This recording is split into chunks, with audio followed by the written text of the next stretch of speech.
Polarization and destruction Shrimati of Mamata synagogues Thakur,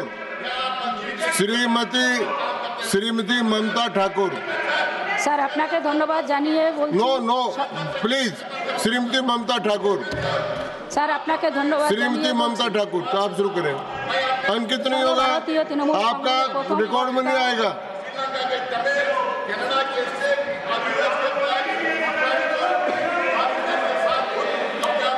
sir আপনাকে ধন্যবাদ জানিয়ে বলছি সর্বভারতীয় তৃণমূল কংগ্রেসের প্রথম বক্তা आपका रिकॉर्ड में नहीं आ रहा, कृपया बैठ जाएं, বিচার ব্যবস্থা कृपया बैठे आप।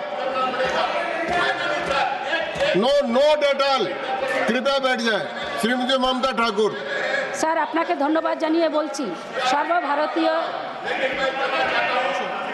अंकित नहीं हो रहा है, आप समय बर्बाद कर रहे हैं, आपका अंकित नहीं हो रहा, आप कृपया बैठ जाएं, कृपया बैठ जाएं।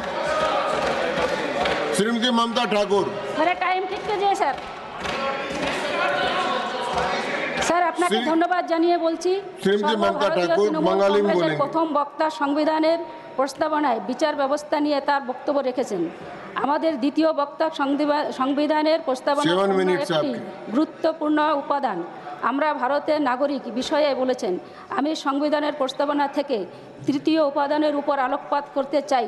সাধারণতন্ত্র বা রিপাবলিক, বিশ্বের বৃহত্তম গণতন্ত্র আমাদের দেশ এবং এই দেশের মহান সংবিধান রচনা করেছিলেন যে ড্রাফট কমিটি, তার চেয়ারম্যান ছিলেন ডক্টর ভীমরাও রামজি আম্বেদকর। বাবা সাহেব আম্বেদকরকে যে গণপরিষদে নির্বাচিত করে পাঠানোর জন্য অগ্রণী ভূমিকা পালন করেছিলেন বাংলার মহাপ্রাণ জগন্নাথ মণ্ডল এবং বাংলার মতুয়া সমাজ। আমি গর্বিত, আমি একজন বাঙালি, আমি গর্বিত, আমি একজন মতুয়া। আজকের বহুমুখী বিশ্বে আমাদের সাধারণতন্ত্রের চারিদিকে সীমানা শক্তিশালী করার অত্যন্ত গুরুত্ব।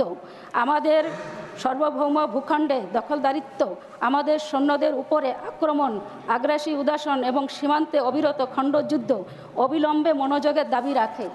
ভারত বাংলাদেশের 4000 কিলোমিটার সীমান্তের মধ্যে কেবল পশ্চিমবঙ্গই বাংলাদেশের মধ্যে 2217 কিলোমিটার সীমান্ত ভাগ করে, যা অন্য 4টি রাজ্যে মিলিত সীমান্ত থেকে বেশি।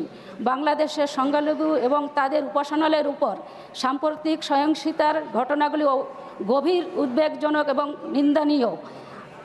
আমরা যেমন বাংলাদেশের সংখ্যালঘুদের নিরাপত্তার পক্ষে কথা বলি, কেন্দ্রীয় সরকারের উচিত ভারতের সংখ্যালঘুদের জন্য তা নিশ্চিত করা। কিন্তু আমাদের আন্তর্জাতিক বাধ্যবাধকতা বজায় রাখার জন্য কূটনীতিবিদের সম্পত্তি এবং নিরাপত্তা অধিকারিত্ব দিতে হবে। এই আলোচনার শেষে প্রধানমন্ত্রীকে অবশ্যই সদনে এসে তার বক্তব্য জানাতে হবে। আমাদের সর্বভারতীয় তৃণমূল কংগ্রেসের বৈচিত্র্যের মধ্যে ঐক্যে বিশ্বাসী। আমি আমাদের নেত্রী মমতা বন্দ্যোপাধ্যায়, অভিষেক বন্দ্যোপাধ্যায় এবং আপনাকে ধন্যবাদ জানাই আমাকে এই ঐতিহাসিক আলোচনায় অংশগ্রহণ করার সুযোগ করে দেওয়ার জন্য। ধন্যবাদ। জয় বাংলা। धन्यवाद। डॉक्टर अशोक मित्तल।